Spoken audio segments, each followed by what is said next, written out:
Welcome to this week's episode of Lagnapod. I'm Rob Holbert, your host, along with the crew here. We got a big crew today, so everybody sound off. Ashley Trice.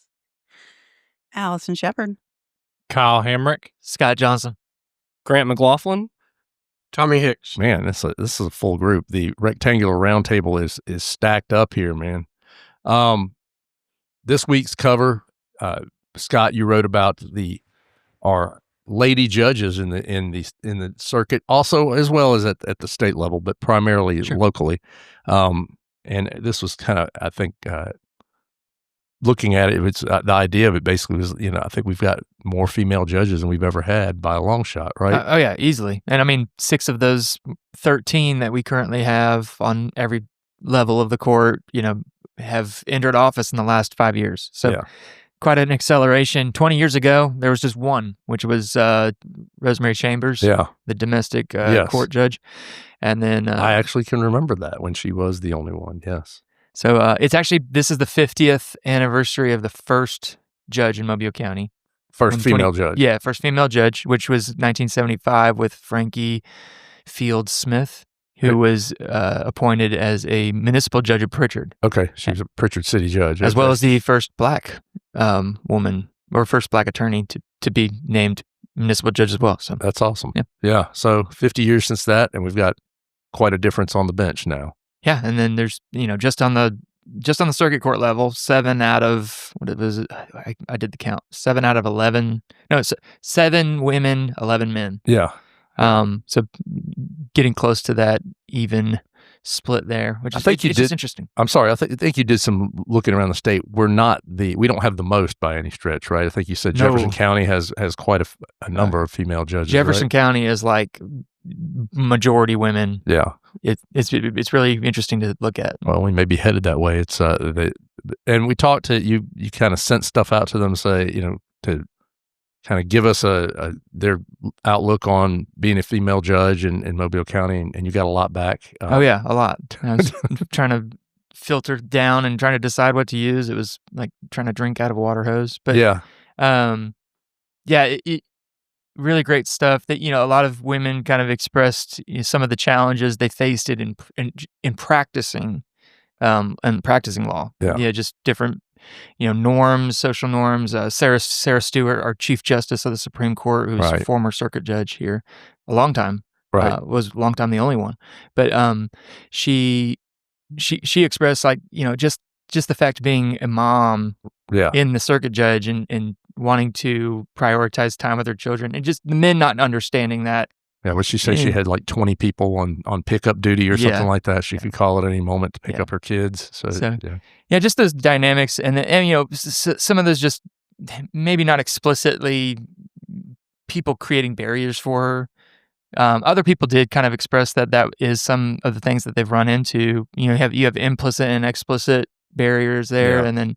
But even regardless, most of them said, those barriers created the very kind of traits and principles and disciplines that I need as a judge. Yeah. So it helps form them. And so that's a great story, and there's a lot there to check out. And I think, are we putting all their stuff online as well so people can see their full comments if they want to do that, if they want to go online and check out everything they've written? Because it was, I think if you put it all together, it would have made the paper a little bit big. There was a lot. Yeah, there was a lot of stuff there. I literally cut it in half. If I had done every single comment, easily 8,000 words. But there's a lot of good stuff there. Yeah. So if you go to lagnapmobile.com, go to the cover story, you can see it, and then inside the story, links to each Q&A with the judges. So that's cool. It's really cool.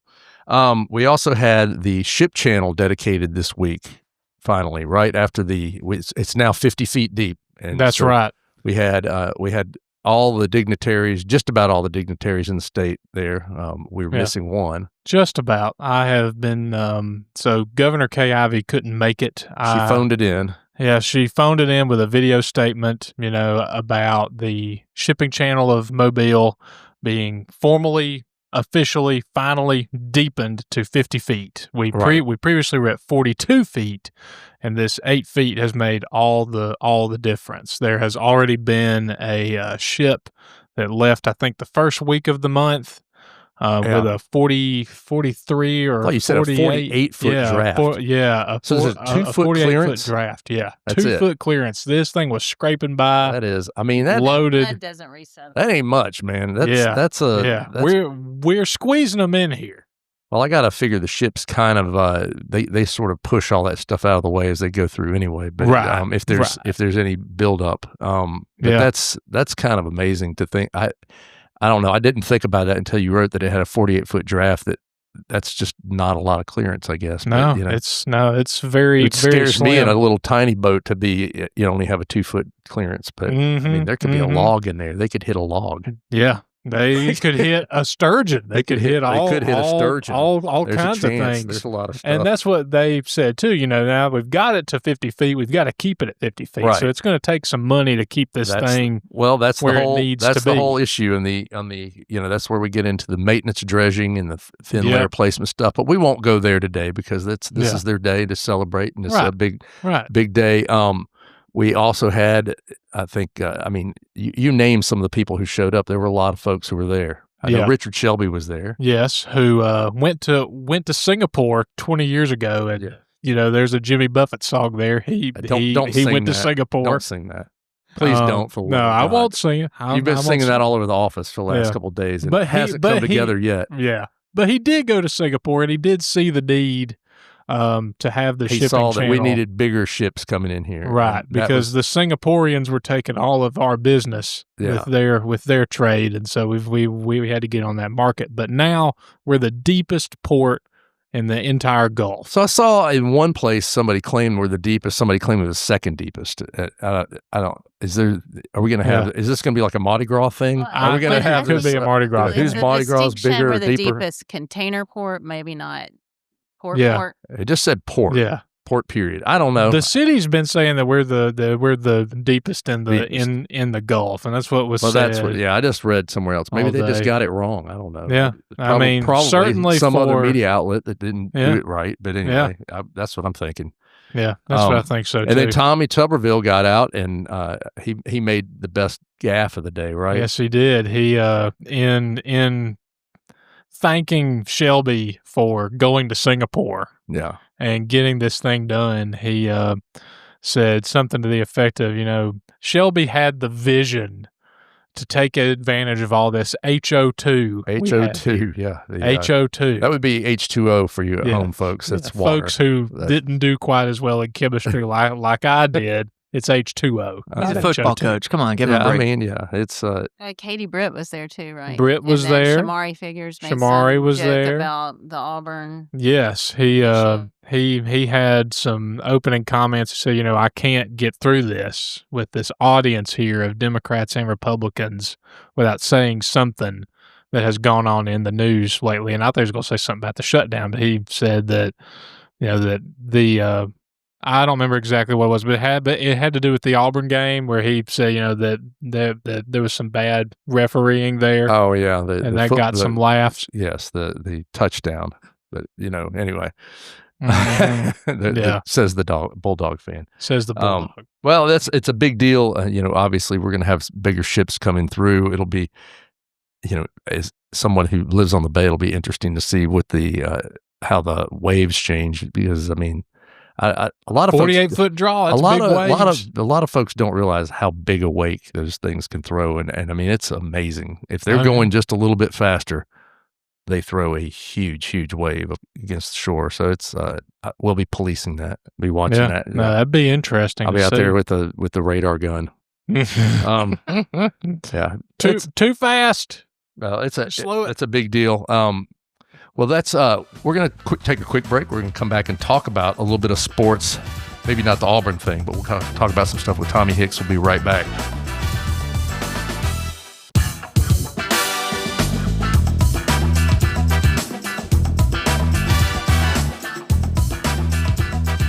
And we are back. Oddly, here on a Wednesday morning, as we record this, we are able to talk about South's performance last night, because they had a rare Tuesday night game, and it's kind of the same performance we've seen all along, isn't it? Yeah, it looked very much like the previous five, to be honest. I was super fired up to have a Tuesday night game to watch South, and watched almost every minute of it and enjoyed it until the very end. Yeah. Which is what I keep saying about almost every game I've seen with South It's play. becoming a trend. Yeah, it's a loss for the 6th straight time. You know, the only game they've won was Morgan State to start the season. They've been in every game so far. Even the Auburn game, they were not, pushed around or shoved off the field, and they just cannot seem to make the play when they need to make. Well, they seem like they had it in the bag last night. I mean, they're in the fourth quarter. They're up 14-3, I think, at one point, and then they were up 11. Yeah, they were up 14-3, and then they got a field goal, but they were still up by 8, and then they just couldn't. Couldn't stop them, and then they got, the other team didn't get the 2-point conversion even, and then they drove all the way down and missed a 29-yard field goal. Brutal.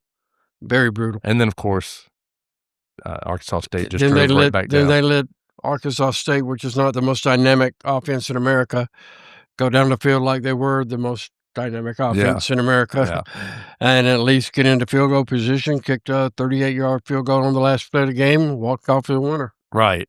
That they had they had a couple of drives last night. Arkansas State had, I think, back-to-back drives that were over 14 or 13, 14 plays, and they only got 3 points out of those 2 drives. Yeah. The defense has played well. I mean, the defense has played well enough that South should have a lot more. They only got 1 win. They should have a lot more wins than what they have. Based should on at least the way have the defense twice as many wins. And what's so interesting about that is preseason, with all the losses that they had defensively, lost everybody up front, lost a lot in the secondary. So you figure defense is going to be your problem, and because you've got quarterback, right? You've got your wide receivers, you got all those running backs. Hey, offense, we're going to be fine. And it's been the total reverse of that. The offense just cannot seem to get anything going, and the quarterback's got a big arm. He's got a good arm. Well, we don't get to see it that much. They don't throw it very often. I mean, they threw 1 deep pass last night, one. Yeah. And that was into double coverage, which maybe was not the brightest decision in America, but perhaps. But at least they showed that they can do that. Yes. So maybe they need to do that a little bit more, especially when you have more penalty yards. That was the other 130. Then you have passing yards 118. That was the other thing. The game was just how many total penalties did you say there were? They had 14. But between both, it was 25. 25 combined penalties in the game. I mean, I think the refs probably are putting some icy hot on their shoulders today. Yeah, I mean, some of them may not have been able to get out of bed today from throwing the flag. They probably got, rotator cuff surgery coming up. It's pretty brutal.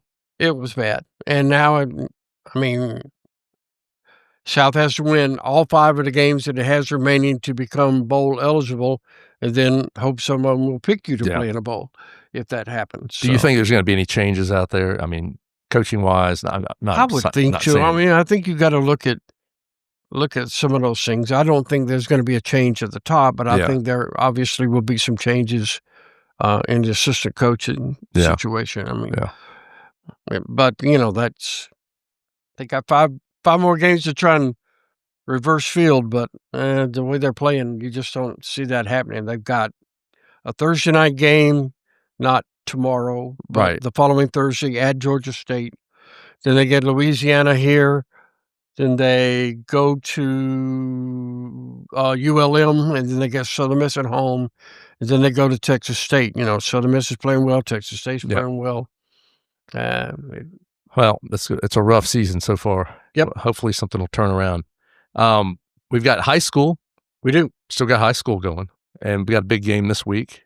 We got probably the biggest game of the year for this area. Biger and Williamson are ranked number 1 and number 2, respectively, in Class 5A, and they are playing each other. The game was going to be at Williamson, but they said, no. They're moving it to Ladd to handle what they believe is going to be a crowd of around 10,000, maybe. That would be something. It would be something. Both teams 7-0 overall, 5-0 in the region. So whoever wins this is going to be the region champ, which is a big deal because you get home field advantage for the first round of playoffs. But our prep picks panel, of which Miss Trice agreed to be the guest picker this week, Yeah. 4 of the 5 are going with the number 2 team, Williamson, to win the game. Right. So I'm going with Williamson. I went with Williamson as well. What's the logic on that one, Ash? I just felt it in my bones, but my bones seem to be incorrect on the Alma Bryant. Was it Robert Still? Yeah, possibly. Because everybody else picked. Maybe you're the only one. Maybe you're the only one that makes any sense. Somebody's got to be right. I thought, those people down in the Alma Bryant way, those kids are tough. That's right. There you go. Down DIP. They are. Not DIP, but like, what is that? Bayou La Battery kids. Yeah, the Bayou. Yeah. Yeah. Down there near the water. I don't know. They eating oysters. We shall see. We got volleyball going on too. There's a lot of volleyball Area action. tournament started Tuesday night. The top 2 teams from each area will go to the regionals, and then the following week after that, state champions. We had 4 from here last year. Okay. So yeah, that's I don't see there's a chance that we could probably have 3 or 4 more again this year. Do you think Bayside will win the one area or the one class? No, they're 7A now. McGill has won it 3 straight years now. Yeah. Oh, that's right. So that'll be a big showdown. So you have to go. Yeah, you have to go against them. So that's bloody gonna be battle. interesting. Okay, and then we can talk about what Scott wants to talk about, this Auburn game. Talk about it. What's going on with it? What happened? Auburn got screwed for the second time this year. Yeah. Yeah. But then they let it get in their heads, and then they just did not perform in the second half. They jumped out to a big lead, and they were up 10-0. Should have been 17-0. Cross the plane. Sorry, Scott. But when you cross the plane with the ball, that's it. You can fumble it all you want to. Once you cross the plane, it's a touchdown. Scott doesn't seem bothered by any of this. No, it's not because they got the W. No, we got the W. But all of this could have been avoided by just holding on to the ball.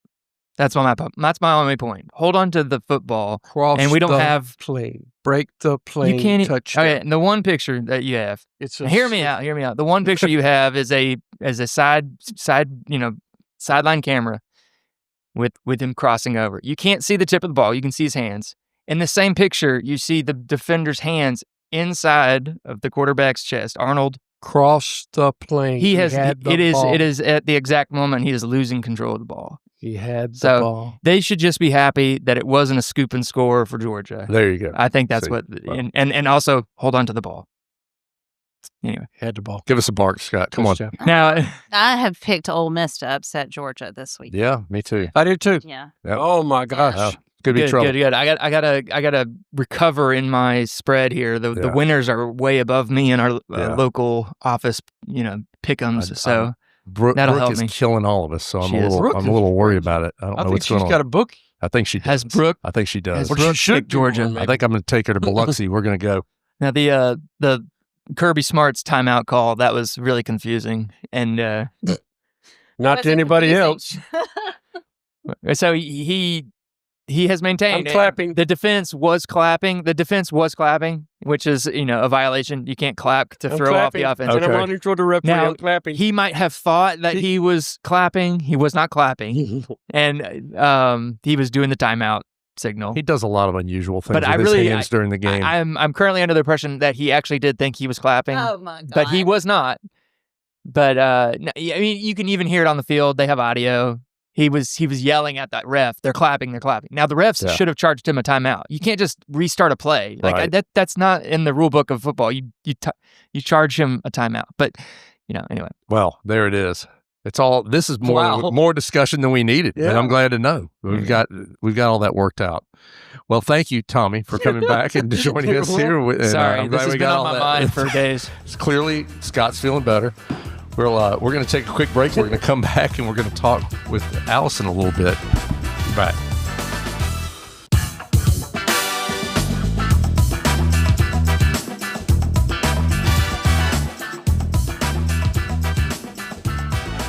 And we are back, and we are lucky today. We have the editor of the Mobile Mask, Alison Shepard, with us. Hi there.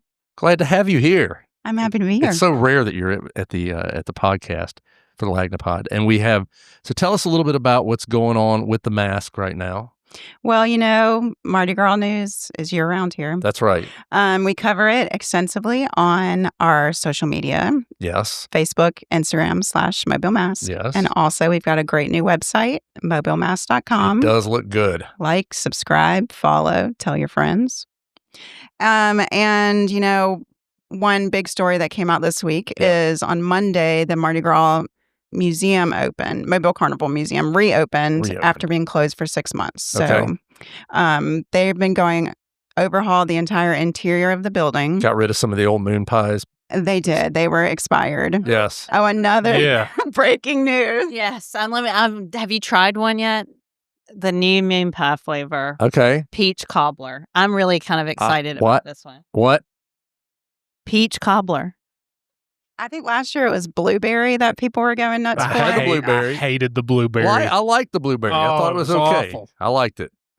Team salted caramel I bet here. Peanut butter's still off the list. I think they discontinued that one. That one was delicious. That sounds great. Peanut butter and the thin mint were my two favorites. But those sound amazing. Anyway. But so peach cobbler. She really stole your thunder on that. By the way, it's okay. Yeah, she really stole your thunder on that one. They're available now at Toomey's. Toomey's has them, and there's actually a Toomey's store inside of the Mobile Carnival Museum. Okay. So you can do two birds, one stone over there.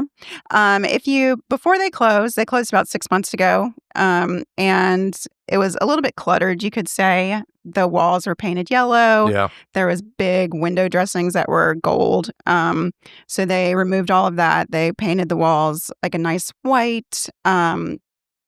It's brighter. They redid all the floors. They did professional cleaning of every single thing that they have, and put in new lighting and a new HVAC, new plumbing, all that kind of stuff. So they're continuing this sort of phase 1 right now, which they're now going to work on the outside of the building, paint the building, work on the iron.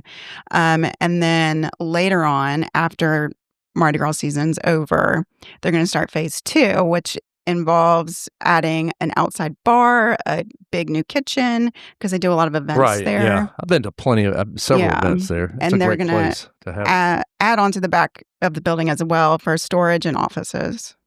Okay, well, very cool. And I know you can tease a little bit your column too. I know you rode the train. I rode the train with my daughter, and we had a great time. We went to New Orleans. She slept the whole way. It's a really nice ride. Yeah.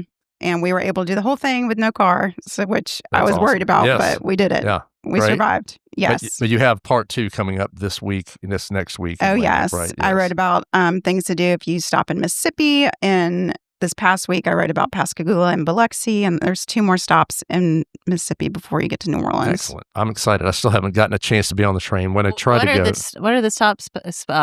So it's Pascagoula, Biloxi, Gulfport, Bay St. Louis, then New Orleans. No Pass Christian, just Bay St. Louis. That's the last one. Okay. All right. Very cool. Well, thank you. Grant, you had a weird one this week where the Baldwin County Sheriff's Department told us something was missing. A very important thing was missing. What was happening? Well, so for our listeners who don't know about this place, the Elsinore community, I believe is just east of Robertsdale. Right. And they had a historical marker dedicated to the community, which has existed for, at the time, it was over 110 years of the dedication in 2019. Okay. And it's big. But the thing hasn't been out there for 100 years, right? No. This marker has the sign's been out there for 6 years. Okay, so the 6-year-old marker. And it's heavy. It's made of metal. And it was gone. Last seen on October the 4th. Okay. And the sheriff's office got a report that it was stolen. And after failing to come up with any real leads, they asked the public for assistance, which is where we came into the story. And then the guy at the Baldwin County Historical Commission just finally came back from vacation and called them back and saying, "Hey, thanks for asking about this missing marker. It's not stolen. It's just being refurbished, just being cleaned." Right? Yeah. Yeah. So they were talking about it like, some guy had stolen it and was going to sell it for the scrap metal value. And the beautiful part of all of this is it happened. The timing was so excellent for us to run the story in the paper, in the print version of the paper, about it being stolen, but that was gone by the time the paper, the print paper was gone to print by the time we found out that this was not stolen. So if you read the paper, you're going to think it's been stolen. If you read it online, this is why you want to get a subscription. There's never a reason to subscribe to the Lagniappe Daily. So you will not be out searching for this long-lost marker. Yeah, the Elsinore marker. Yes. Not that I don't think the sheriff's office might deserve a couple of in-error phone calls about this thing. It's a little rough. For that. I hope they get some false sightings. Scott, I wanted to ask you just one more thing here. You do a tremendous amount of investigative reporting around here. And one of the things that, we had a change to the open records laws recently. And what's your take on how well that has improved the open records opportunities in Alabama? Does the pulled out hair around my desk have any indication? So you're saying, as an investigative reporter, things have not gotten better? No, it's not better. I don't know really how good it was before, but definitely not better. It was terrible before. Yeah. And the most recent change was they put in some time frames. Right. 15 days, which it's okay. But now it seems like everybody's just waiting for the time frame to be up, right? And and I think the issue is that's a 15 days for every government. So from the smallest municipality without any public record office or anything or any communications professional, they have 15 days. The governor's office also has 15 days, which has multiple paid people on their staff to do that. Yes. Right. And so it just seems like we're getting into, minimal compliance. But you got one today. I know you were talking about that you were trying to get something from the Attorney General's office, which has an online spot to file open records request, correct?